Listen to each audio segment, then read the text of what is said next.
S Valmiki ಹಗರಣದಲ್ಲಿ ಈಗ ನಾಗೇಂದ್ರ ರಾಜೀನಾಮೆ ಫಿಕ್ಸ್ ಅನ್ನುವಂತ ಪ್ರಶ್ನೆ ಹುಟ್ಕೊಳ್ತಾ ಇದೆ, ಕುತೂಹಲ ಹುಟ್ಕೊಳ್ತಾ ಇದೆ. ದಿಢೀರ್ ದೆಹಲಿಗೆ ಪ್ರಯಾಣವನ್ನ ಬೆಳೆಸಿರುವಂತದ್ದು ಸಿಎಂ ಡಿಕೆಶಿ ಅವರು ಈ ಒಂದು ವಿಚಾರವಾಗಿ ಚರ್ಚೆಯನ್ನ ಮಾಡೋದಕ್ಕೆ ಹೈಕಮಾಂಡ್ ನಾಯಕರೊಂದಿಗೆ. ಇನ್ನು ಇವತ್ತು ರಾಹುಲ್ ಗಾಂಧಿ ಭೇಟಿಯಾಗ್ತಾರೆ ಸಿಎಂ. ವಾಲ್ಮೀಕಿ ಹಗರಣದಲ್ಲಿ ನಾಗೇಂದ್ರ ರಾಜೀನಾಮೆ ಫಿಕ್ಸ್ ಅನ್ನುವಂಥದ್ದು ನಿನ್ನೆಯಿಂದ ಹರಿದಾಡ್ತಾ ಇದೆ. ಇವತ್ತೇ ರಾಜೀನಾಮೆ ಕೊಟ್ಟೇ ಬಿಡ್ತಾರೆ ಅನ್ನೋ ರೀತಿಯಾಗಿ ಈಗ ಹೈಕಮಾಂಡ್ ನಾಯಕರ ಜೊತೆ ಚರ್ಚೆ ಮಾಡ್ತಾರೆ. ಈ ವಿಚಾರವನ್ನ ಹೈಕಮಾಂಡ್ ಏನ್ ನಿರ್ಧಾರ ತಗೊಳುತ್ತೆ ಅನ್ನೋದನ್ನ ಕಾದ್ ನೋಡ್ಬೇಕಾಗಿದೆ. ರಾಹುಲ್ ಗಾಂಧಿ ಅವರನ್ನ ಭೇಟಿ ಆಗ್ತಾರೆ ಇವತ್ತು. ಈಗಾಗಲೇ ರಾಹುಲ್ ಭೇಟಿಗೆ ಸಮಯವನ್ನ ಕೂಡ ಸಿಎಂ ಡಿಕೆಶಿ ಅವರು ಕೇಳಿದ್ದಾರೆ.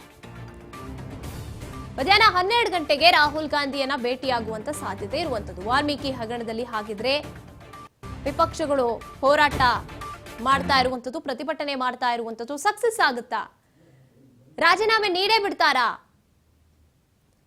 ಇಷ್ಟೆಲ್ಲ ವಿಚಾರಗಳು ಒಟ್ನಲ್ಲಿ ರಾಜ್ಯದಲ್ಲಿ ಬರ ಪರಿಸ್ಥಿತಿ ಇದೆ, ಅದನ್ನ ನಿಭಾಯಿಸುವಂತ ವಿಚಾರ ಈಗ ಕೇಂದ್ರ ಸರ್ಕಾರದೊಂದಿಗೂ ಕೂಡ ಮಾತನಾಡಬೇಕಾಗುತ್ತೆ. ಅದೆಲ್ಲ ಒಂದ್ ಕಡೆ ಆದ್ರೆ ಇವ್ರದು ಈ ಕಿತ್ತಾಟ, ರಾಜೀನಾಮೆಗೆ ನಾಗೇಂದ್ರ ಇಂಗಿತವನ್ನ ವ್ಯಕ್ತಪಡಿಸ್ತಾ ಇದ್ದಾರಂತೆ. ರಾಜೀನಾಮೆಗೆ ಇಂಗಿತ ಬೆನ್ನಲ್ಲೇ ದೆಹಲಿಗೆ ದೌಡಾಯಿಸಿರುವಂತದ್ದು ಸಿಎಂ ಡಿಕೆಶಿ ಅವರು. ನಾಗೇಂದ್ರ ಕೂಡ ದೌಡಾಯಿಸಿರುವಂತದ್ದು ಸಿಎಂ ಜೊತೆ. ಹೈಕಮಾಂಡ್ ನಾಯಕರನ್ನ ಭೇಟಿ ಮಾಡ್ತಾರೆ. ನಾಗೇಂದ್ರ ಕೂಡ ಕುತೂಹಲ ಮೂಡಿಸಿದೆ. ನಾಗೇಂದ್ರ ದೆಹಲಿ ಭೇಟಿ ಈಗ ಬೆಳಗ್ಗೆನೆ ದೆಹಲಿಗೆ ತೆರಳಿರುವಂತದ್ದು ಸಚಿವ ನಾಗೇಂದ್ರ ಕೂಡ. ಈಗ ಮತ್ತೊಂದು ಕುತೂಹಲ ಏನಪ್ಪಾ ಅಂದ್ರೆ, ಸಿಎಂ ಡಿಕೆಶಿ ಅವರು ಹೋಗಿದ್ದಾರೆ. ಸಿಎಂ ಆಗಿದ್ಕೊಂಡು ಅವರೇ ಇಷ್ಟೆಲ್ಲ ವಿಚಾರಗಳನ್ನ ಮುಂದಿಡ್ಬೋದಿತ್ತು ಹೈಕಮಾಂಡ್ ನಾಯಕರೊಂದಿಗೆ. ಈಗ ಮತ್ತಷ್ಟು ಕುತೂಹಲ ಉಟ್ಕೊಳ್ತಾ ಇರುವಂತದ್ದು ಬಿ ನಾಗೇಂದ್ರ ಕೂಡ ದೆಹಲಿಗೆ ಹೈಕಮಾಂಡ್ ನಾಯಕರನ್ನ ಭೇಟಿ ಮಾಡಕ್ ಕೊಟ್ಟಿರುವಂತದ್ದು. ಮತ್ತಷ್ಟು ಅಪ್ಡೇಟ್ಸ್ ಅನ್ನ ನೀಡ್ತಾ ಹೋಗ್ತಾರೆ ನಮ್ಮ ಪ್ರತಿನಿಧಿ ಬಸವರಾಜ್. ಎಸ್ ಬಸವರಾಜ್, ಈಗ ಮತ್ತೊಂದು ಕುತೂಹಲ, ನಾಗೇಂದ್ರ ಕೂಡ ಹೊರಟು ನಿಂತಿದ್ದಾರೆ ಹೈಕಮಾಂಡ್ ನಾಯಕರನ್ನ ಭೇಟಿ ಆಗೋದಕ್ಕೆ ಅಂತ. ಈಗ ಪ್ರಶ್ನೆಗಳು ಹುಟ್ಕೊಳ್ಳುತ್ತೆ. ಏನ್ ಹೇಳ್ಬೋದು ಈ ಪರಿಸ್ಥಿತಿ ಯಾಕೆ ಅಂತ?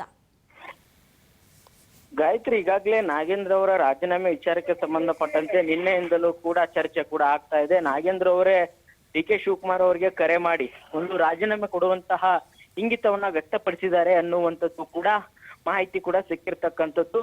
ಹಾಗಾಗಿ ಆ ಒಂದು ವಿಚಾರಕ್ಕೆ ಸಂಬಂಧಪಟ್ಟಂತೆ ನಿನ್ನೆ ಕೂಡ ಸಿಎಂ ಡಿ ಕೆ ಶಿವಕುಮಾರ್ ಅವರು ಸಹಿತ ನಾಗೇಂದ್ರ ಅವರು ಪಕ್ಷದ ಶಿಸ್ತಿನ ಸಿಪಾಯಿ, ನೋಡೋಣ ಮುಂದೆ ಅನ್ನುವಂತ ಮಾತನ್ನು ಕೂಡ ಹೇಳಿದ್ರು. ಅದರ ಮುಂದುವರೆದ ಭಾಗವಾಗಿ ಇದೀಗ ಡಿ ಕೆ ಶಿವಕುಮಾರ್ ಅವರು ದೆಹಲಿಗೆ ಪ್ರಯಾಣ ಬೆಳೆಸಿದ್ದಾರೆ.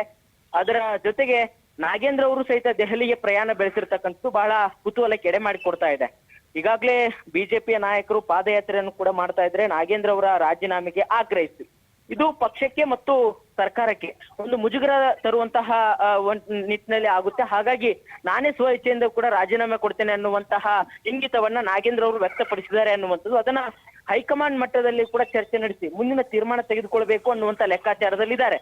ಡಿ ಕೆ ಶಿವಕುಮಾರ್ ಅವರಿಗೆ ನಾಗೇಂದ್ರ ಅವರು ದೂರವಾಣಿ ಕರೆ ಮುಖಾಂತರ ಮಾತನಾಡಿದಂತ ಸಂದರ್ಭದಲ್ಲಿ ಅದನ್ನೇ ಕೂಡ ವ್ಯಕ್ತಪಡಿಸಿರ್ತಕ್ಕಂಥದ್ದು. ತಮ್ಮನ್ನ ಸಚಿವ ಸ್ಥಾನ ಕೊಡುವಂತಹ ಸಂದರ್ಭದಲ್ಲಿ ಹೈಕಮಾಂಡ್ ನಾಯಕರು ಈ ಪ್ರಕರಣ ಆಗಿರ್ಬೋದು, ವಿಪಕ್ಷಗಳು ಹೋರಾಟಗಳಾಗಿರ್ಬೋದು, ಇವನ್ನೆಲ್ಲವನ್ನ ಗಮನದಲ್ಲಿಟ್ಟುಕೊಂಡೇ ತಮಗೆ ಸಚಿವ ಸ್ಥಾನ ಕೊಟ್ಟಿದ್ದಾರೆ. ಅವರದೇ ಆಗಿರ್ತಕ್ಕಂಥ ಕೆಲವೊಂದಿಷ್ಟು ಲೆಕ್ಕಾಚಾರಗಳಿದಾವೆ. ಹಾಗಾಗಿ ಅವ್ರ ಜೊತೆ ಚರ್ಚೆ ನಡೆಸಿದ ಬಳಿಕ ಮುಂದಿನ ತೀರ್ಮಾನ ತಿಳಿಸ್ತೇವೆ ಅನ್ನುವಂತ ಮಾತನ್ನು ಕೂಡ ಡಿ ಕೆ ಶಿವಕುಮಾರ್ ಅವರು ಹೇಳಿದ್ರು. ಅದರಂತೆ ಈಗ ಡಿ ಕೆ ಶಿವಕುಮಾರ್ ಅವರು ದೆಹಲಿಗೆ ಪ್ರಯಾಣವನ್ನ ಬೆಳೆಸಿದ್ದಾರೆ. ಅದರ ಜೊತೆಗೆ ಈಗ ನಾಗೇಂದ್ರ ಅವರು ಹೋಗಿ ರಾಜ್ಯ ಕಾಂಗ್ರೆಸ್ ಉಸ್ತುವಾರಿ ಆಗಿರ್ಬೋದು ಸುರ್ಜೇವಾಲಾ ಅವರಾಗಿರ್ಬೋದು, ಕೆ.ಸಿ. ವೇಣುಗೋಪಾಲ್ ಆಗಿರ್ಬೋದು, ರಾಹುಲ್ ಗಾಂಧಿ ಅವರಾಗಿರ್ಬೋದು, ಹೈಕಮಾಂಡ್ ನಾಯಕರ ಜೊತೆ ಚರ್ಚೆ ನಡೆಸಿ ನಾಗೇಂದ್ರ ಅವರು ರಾಜೀನಾಮೆ ಪಡೆದುಕೊಳ್ಳುವಂತ ಪ್ರಯತ್ನಕ್ಕೆ ಮುಂದಾಗುವಂತ ಎಲ್ಲಾ ಲಕ್ಷಣಗಳಿಗೂ ಕಂಡು ಬರ್ತಾ ಇದ್ದಾವೆ.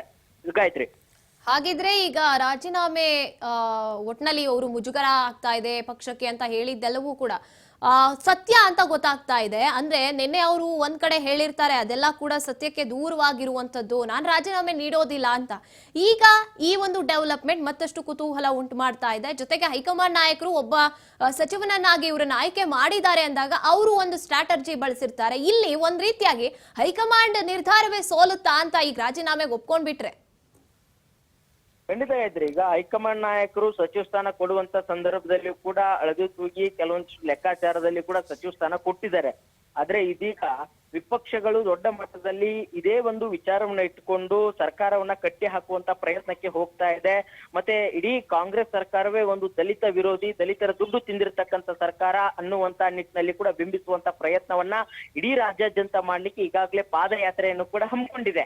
ಹಾಗಾಗಿ ಇದು ಎಸ್.ಟಿ ಸಮುದಾಯ ಕೂಡ ಕಾಂಗ್ರೆಸ್ ಪಕ್ಷದ ಕುರಿತಾಗಿ ಒಂದ್ ಕಡೆ ಅವ್ರಿಗೂ ಕೂಡ ಒಂದು ಬೇರೆ ತರ ಒಂದ್ ಕಡೆ ಒಂದು ಭ್ರಷ್ಟಾಚಾರದ ರೀತಿಯಲ್ಲಿ ಕೂಡ ಸಂದೇಶ ರವಾನೆ ಆಗುತ್ತೆ. ಅದರ ಜೊತೆಗೆ ಈಗಾಗಲೇ ಸರ್ಕಾರಕ್ಕೂ ಕೂಡ ಈಗ ತಾನೇ ಡಿ ಕೆ ಶಿವಕುಮಾರ್ ಅವರ ನೇತೃತ್ವದಲ್ಲಿ ಸರ್ಕಾರ ಟೇಕಪ್ ಆಗ್ತಾ ಇದೆ. ಇಂತ ಒಂದು ಸಂದರ್ಭದಲ್ಲಿ ಇದೀಗ ಅಧಿವೇಶನ ಕೂಡ ಅರ್ಥಕ್ಕೆ ಕೂಡ ಗೊಳಿಸಿರ್ತಕ್ಕಂಥದ್ದು. ಇವೆಲ್ಲ ಬೆಳವಣಿಗೆಯ ನಡುವೆ ಕೂಡ ನಾಗೇಂದ್ರ ಅವರು ಮತ್ತೆ ಮುಂದುವರೆದ್ರೆ ಇದು ವಿಪಕ್ಷಗಳಿಗೆ ಅಸ್ತ್ರವೆಂಬಂತೆ ಆಗುತ್ತೆ. ಹಾಗಾಗಿ ನಾಗೇಂದ್ರ ಅವರು ರಾಜೀನಾಮೆ ಪಡೆದುಕೊಂಡು ಮುಂದೆ ಅವರು ಅಪರಾಧಿ, ಅವರು ಆರೋಪಿ ಅಷ್ಟೇ, ಅಪರಾಧಿ ಅಲ್ಲ, ಯಾವುದೇ ರೀತಿ ಅವರು ತಪ್ಪಿಲ್ಲ ಅನ್ನುವಂತ ಸಾಬೀತುಪಡಿಸೋಣ ಅನ್ನುವಂತ ಲೆಕ್ಕಾಚಾರದಲ್ಲೂ ಕೂಡ ಹೈಕಮಾಂಡ್ ನಾಯಕರು ಮುಂದಾಗಬಹುದು. ಅದರ ಜೊತೆಗೆ ಹಲವು ಶಾಸಕರು ಅಸಮಾಧಾನ ಇದೆ. ಕೆಲವೊಂದು ಮಹಿಳಾ ಕೋಟಾದಡಿಯಲ್ಲಿ ಕೂಡ ಈಗ ಆಯ್ಕೆ ಮಾಡ್ಬೇಕು ಸಚಿವರನ್ನ. ಇವೆಲ್ಲ ಸವಾಲುಗಳು ಕೂಡ ಹೈಕಮಾಂಡ್ ನಾಯಕರಿಗಿದೆ. ಹಾಗಾಗಿ ನಾಗೇಂದ್ರ ಅವರ ರಾಜೀನಾಮೆ ಪಡೆದುಕೊಂಡ್ರೆ ಕೆಲವೊಂದಿಷ್ಟು ಅವ್ರಿಗೂ ಕೂಡ ಒಂದು ಸುಲಭ ಆಗ್ಬೋದು. ಆದ್ರೆ ವಿಪಕ್ಷಿಗಳು ಆರೋಪ ಮಾಡಿರ್ತಕ್ಕಂಥ ಸಾಬೀತು ಕೂಡ ಆದಂತಾಗುತ್ತೆ. ಹಾಗಾಗಿ ಅದನ್ನು ಕೂಡ ಗಮನದಲ್ಲಿ ಇಟ್ಕೊಂಡು ಹೈಕಮಾಂಡ್ ನಾಯಕರು ಯಾವ ನಿರ್ಧಾರ ತೆಗೆದುಕೊಳ್ತಾರೆ, ನಾಗೇಂದ್ರ ಅವರು ರಾಜೀನಾಮೆ ಪಡೆದುಕೊಳ್ತಾರಾ ಅಥವಾ ಮತ್ತೇನಾದ್ರೂ ಸಬು ಹೇಳಿ ಕಳಿಸ್ತಾರಾ ಅನ್ನುವಂಥದ್ದು ಕಾದ್ ನೋಡ್ಬೇಕಾಗಿದೆ. ಗಾಯತ್ರಿ, ಥ್ಯಾಂಕ್ ಯು ಬಸವರಾಜ್ ತಮ್ಮೆಲ್ಲ ಮಾಹಿತಿಗಾಗಿ. ಇದಿಷ್ಟು ಈಗ ಸದ್ಯದ ಪರಿಸ್ಥಿತಿ ಅಂದ್ರೆ ಸಾಕಷ್ಟು ಕುತೂಹಲ ಉಂಟು ಮಾಡುವಂತ ಪರಿಸ್ಥಿತಿ ನಿರ್ಮಾಣ ಆಗಿದೆ. ನಾಗೇಂದ್ರ ಅವರ ಭೇಟಿಯೂ ಕೂಡ